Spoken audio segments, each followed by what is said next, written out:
Hello friends, स्वागत है आप सभी का अपने यूट्यूब चैनल ऑलराउंडर में। दोस्तों, मैं सुशील यादव। दोस्तों, आज हम मैथ्स के कुछ इंपॉर्टेंट क्वेश्चंस को करने वाले हैं। तो जो भी लोग इस चैनल पर नए हैं, चैनल को सब्सक्राइब कर लें और साथ ही बेल आइकन को प्रेस कर लें, जिससे हमारे आने वाले वीडियोज़ का नोटिफिकेशन मिल सके। तो चलिए शुरू करते हैं।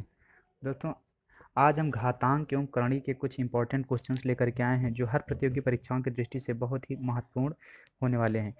तो जिसका आज का पहला प्रश्न है, निम्नलिखित राशियों का मान ज्ञात करो। इसका पहला प्रश्न है √12 plus √12 plus √12 plus dot dot infinite. तो इस तरह के प्रश्नों को हल करने के लिए हम लोगों को क्या करना है, सबसे पहले अंडर रूट के अंदर जो संख्या दी गई है उसको हम लोग क्या करेंगे, बाहर लिख लेंगे। जैसे हमारा अंडर रूट के अंदर दिया गया है 12, अब हम इसको लिख लेंगे और उसके बाद में हम सोचेंगे कि मतलब हम लोगों को 12 का एक ऐसा फैक्टर यानी गुणनखंड करना है कि जिसका डिफरेंस एक आए।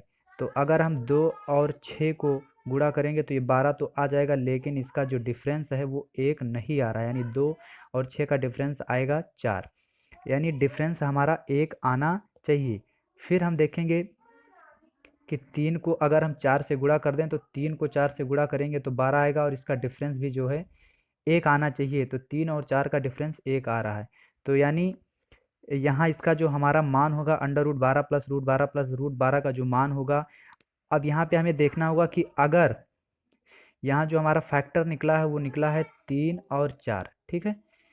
अब यहाँ पे हमें देखना है कि अगर यहाँ पे जो मान दिया गया है, अगर ये सवाल में प्लस लगा हुआ है तो जो हमारा बड़ा होगा वही हमारा आंसर होगा, और अगर माइनस दिया गया है सवाल में तो जो हमारा छोटा होगा वही हमारा आंसर होगा। तो यहाँ पे जो सवाल दिया गया है वो दिया गया है, सवाल में प्लस लगा हुआ है, तो यानी 3 और 4 में बड़ा हमारा जो अंक है वो है 4। तो यानी जो हमारा यहाँ पे आंसर होगा वो होगा 4। यहाँ पे जो हमारा आंसर होगा वो 4 होगा। और इसका अगला अगला प्रश्न हम लोग देखेंगे। तो अगला प्रश्न है,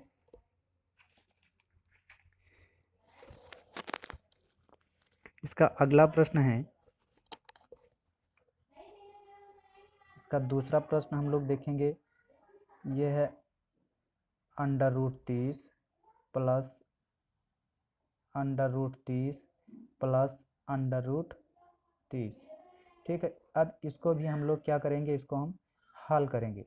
तो हमने पहले ही बताया कि इस तरह के प्रश्नों को हल करने के लिए हम लोग क्या करेंगे, जो अंदर का अंक दिया गया है उसको हम लोग बाहर निकाल लेंगे, यानी 30 को हम लोग बाहर निकाल लेंगे। और उसके बाद में हम सोचेंगे कि ऐसा कौन सा फैक्टर, ऐसा कौन सा गुणनखंड हम लोग इसका देखें कि गुणा करने पे तो 30 आए, लेकिन जोड़ने या घटाने पे यानी उसका डिफरेंस जो है एक आना चाहिए। तो यहाँ पे हम लोग देखेंगे कि 5 × 6 अगर हम करते हैं तो ये 30 तो आएगा। अब इसका डिफरेंस जो है एक आना चाहिए, तो 5 और 6 का डिफरेंस एक आ रहा। तो ये जो हमारा अंक आया, ये जो हमारा गुणनखंड यानी फैक्टर हुआ वो 5 और 6 हुआ।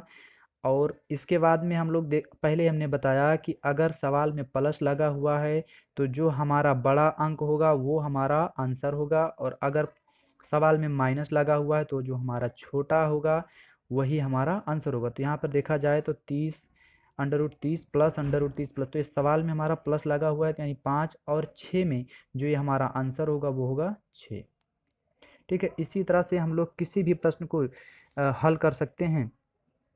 और अब हम लोग देखेंगे एक माइनस वाला प्रश्न की, जिसमें जिस प्रश्न में हमारा माइनस लगा हुआ हो उसको हम लोग कैसे हल करेंगे। जैसे एक सवाल हमारा दिया गया है √110 माइनस √110 माइनस √110। अब इस तरह के प्रश्नों को हम लोग कैसे हल करेंगे वो भी हम लोग यहाँ पे इस वीडियो में देखने वाले हैं। तो यहाँ पे हम लोगों ने देखा कि क्या जो सवाल दिया रहता है उसको पहले हम लोग बाहर निकाल लेते हैं, 110 को बाहर ले लिए, और उसके बाद में क्या करेंगे, ऐसा फैक्टर, ऐसा गुणनखंड देखेंगे कि जिसका डिफरेंस एक आना चाहिए, ठीक है। तो यहाँ पर हम 10 × 11 अगर हम करते हैं तो 10 × 11 यानी या 11 को 10 से गुणा करें या 10 को 11 से गुणा करें तो ये हमारा 110 आएगा, लेकिन इसका डिफरेंस देखेंगे कि एक आ रहा है कि नहीं। तो यानी 11 और 10 के बीच का अंतर एक है, तो इसका डिफरेंस भी निकल आया। अब हम यहाँ पे देखेंगे कि 10 और 11 इन दोनों में से हमारा आंसर कौन सा होगा। तो हमने पहले ही बताया कि अगर सवाल में प्लस लगा हुआ है तो जो बड़ा वाला मान होगा वो हमारा आंसर होगा, और अगर सवाल में माइनस लगा हुआ है तो जो छोटा वाला मान होगा वो हमारा आंसर होगा। तो यहाँ पे सवाल में जो है माइनस लगा हुआ है, तो यानी 10 और 11 में यानी जो छोटा होगा वही हमारा आंसर होगा। तो 10 और 11 में जो हमारा छोटा अंक वो है 10, तो यहाँ पे जो हमारा आंसर होगा वो होगा 10। ठीक है, तो इसी तरह से हम लोग चाहे प्लस वाला क्वेश्चन हो चाहे माइनस वाले क्वेश्चन हो, हम लोग इन सबको हल कर लेंगे। चलिए एक क्वेश्चन और देखते हैं माइनस वाले का, जो दिया गया है √56 माइनस √56 माइनस √56। ठीक है, तो इसको हम लोग कैसे हल करेंगे, हमने पहले ही बताया कि क्या करेंगे। जो ये हमारा ये हमारा 56 दिया गया, इसको हम लोग बाहर निकाल लेंगे, और उसके बाद में हम लोग क्या करेंगे, गुणा करेंगे कि डिफरेंस 1 आना चाहिए। तो 7 को 8 से गुणा करेंगे, 7 8 56। ठीक है, 7 और 8 के बीच का डिफरेंस भी 1 आ गया।